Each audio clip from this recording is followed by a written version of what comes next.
నమస్కారం అండి. This is hash tag you. Borugadda Anil నిన్న బయట దీక్షకు కూర్చున్నాడు. కూర్చున్న తర్వాత ఏమన్నాడు? ఒకవేళ జగన్మోహన్ రెడ్డి కలవకపోతే నేను మళ్ళీ వస్తా అన్నాడు. ఏడిపించి ఏడిపించి పెట్టారు.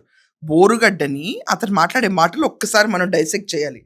నేను ఈ పార్టీ కోసం 22 కేసులు ఎంచుకున్నాను. అది కాకుండా 9 నెలలు నన్ను పోలీసులు చించేశారు అన్నాడు. ఏంటరా బిట్టేయండి ఇక్కడ. చించారేసినారు పోలీసు వాళ్ళు.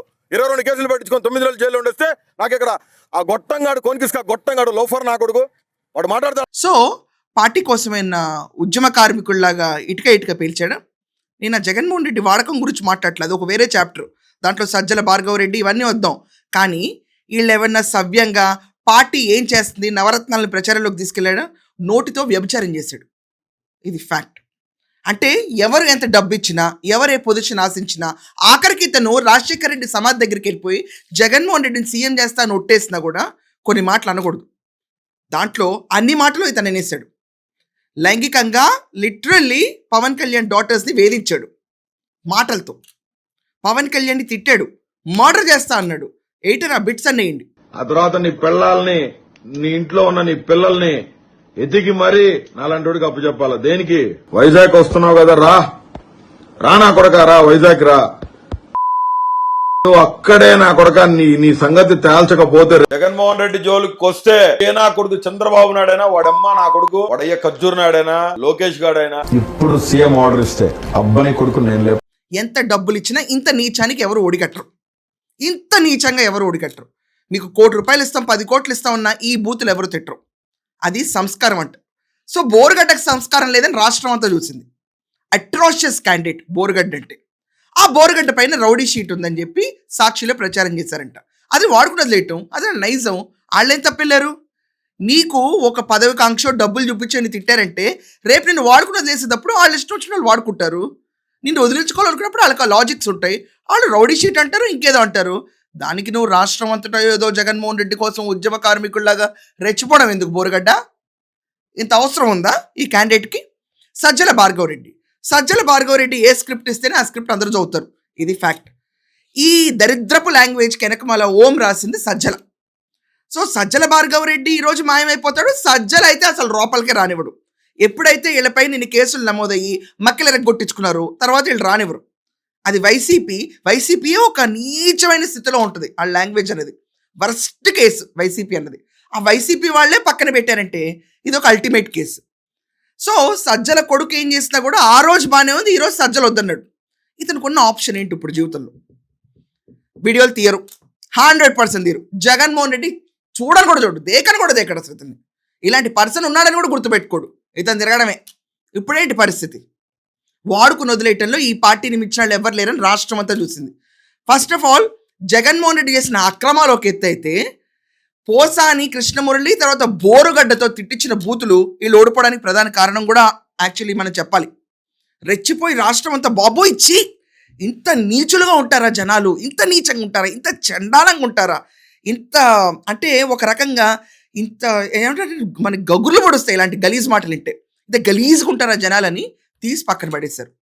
అదే బోరుగడ్డ ఈరోజు వచ్చి ఆ జగన్మోహన్ రెడ్డి తాపత్రయపడుతూ అక్కడక్కడ తిరుగుతూ శవరాజకీయం చేసుకుంటుంటే నన్ను వీళ్ళు వదిలేశారని పూర్తిగా ఎండేస్తాడు. ఇంకా నెక్స్ట్ టైం పవర్లో కూడా రానికుండా చేస్తాడు మొత్తానికి.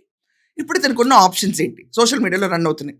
ఒకటి, కూటమికి లెటర్ రాయటం, నన్ను క్షమించండి అయ్యా, ప్లీజ్ నేను చేసిన తప్పు, వాళ్ళు నన్ను మోసం చేశారు, మీరన్నా నన్ను కాపాడండి అని చెప్పి వీళ్ళు కాళ్ళు పట్టుకోవటం. వీళ్ళు రానివ్వరు. వీళ్ళు 100% రానివ్వరు. ఇక్కడ ఎత్తి అవతల చేస్తారు. వైసీపీలోనే దిక్కులేదు, కూటమిలో అంటే లోపల రాణిస్తారంట. అది జరగని పని. ఇంకొన్న ఆప్షన్ ఏంటి? అప్పులతో కంపెనీలు మూంచేసుకుని రోడ్డు మీద పడి కర్మ అనుభవించడం తప్ప ఎందుకంటే సీన్స్ ఇతరాలేదు. బోరుగడ్డ అనిల్ అయితే లైవ్ ఎగ్జాంపుల్.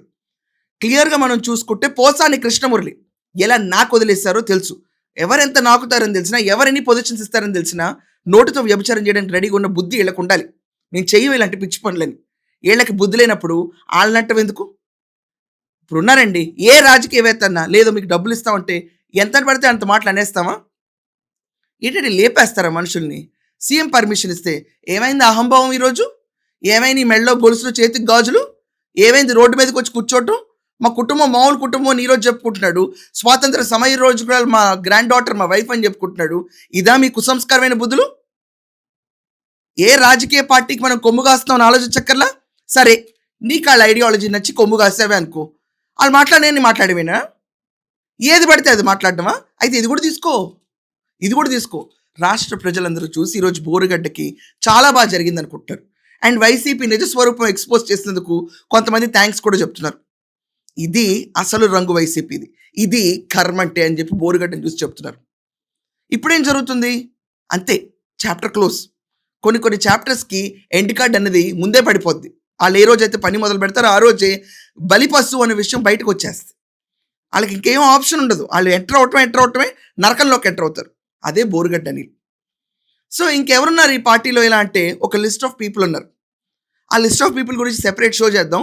బట్ బోరుగడ్డ నిన్న జగన్మోహన్ రెడ్డి ఈరోజు పొగాకు రైతుల గురించి పరామర్శిస్తున్నాడు. ఎక్కడో చనిపోయిన అతను ఏంటండి మనకి సింగయ్య తలెక్కిచ్చాడు కదండి. తలెక్కిస్తే దారిలో వెళ్తున్నప్పుడు ఆ బెట్టింగ్ రైడ్ విగ్రహం నాగమల్లేశ్వర విగ్రహం దండేయడానికి వెళ్ళాడు. ఆ బెట్టింగ్ రైడ్ అంతా కూడా సరిపోలేదు ఈ బోరుగడ్డ అంటే. ఆలోచించండి ఎంత తీసవతలు పడేస్తారు. హల్వాలోంచి ఎంట్రుకు ఎప్పుడు ఎలా బయటకు వెళ్ళిందో ఎవరికి తెలియదు అన్నట్టు బోరుగడ్డ కూడా అంత ఈజీగా తీసవతలు పడేశారు. అంతే, ఇంకేం లేదు, పిసుక్కోవడమే రోడ్డు మీద కూర్చుని. ఇంకా అతను ధర్నాలు దీక్షలు మళ్ళీ కొనసాగిస్తా అంటున్నాడు. బెంగళూరు వెళ్ళి కలిసేస్తా అంటున్నాడు. జగన్ ఫోన్ చేస్తా అనుకుంటున్నాడు. అతనికి తెలుసు ఇవేమీ జరగవని. రోడ్డు ఎక్కేటప్పుడే జగన్మోహన్ రెడ్డి పరువు పోతుందని అతనికి తెలుసు. బేసికల్లీ జగన్మోహన్ రెడ్డి పరువు ఎండడానికి అతను రోడ్డు ఎక్కాడు. గ్రీవియన్సెస్ ఇవన్నీ అంతే. రాష్ట్రం మొత్తం చూసింది అతని grievance. At the same time ఆయన ఎవరికి ఇతని పైన సింపతి అనేది 1% కూడా రాదు. వీళ్ళేమన్నా దేశం కోసం కష్టపడ్డారా? స్వాతంత్రం సమరయోధుల అడ్డదిడ్డంగా నోటితో మాట్లాడిన వాళ్ళు, వాళ్ళ స్నేహితులు, వాళ్ళ వైఫ్స్ నిజంగా ఏం మాట్లాడుతావు నువ్వు ఇంట్లో ఖండించాలి. అతనితో కూర్చోకూడదు వచ్చి రోడ్డు పైన. సో ఇదంతా ఎటుకు దారి తీస్తుంది? చివరికి బోరుగడ్డ పరిస్థితి ఏంటని పైన మీ ఒపీనియన్స్ కమెంట్స్లో రాయండి. That's all for now. Thank you.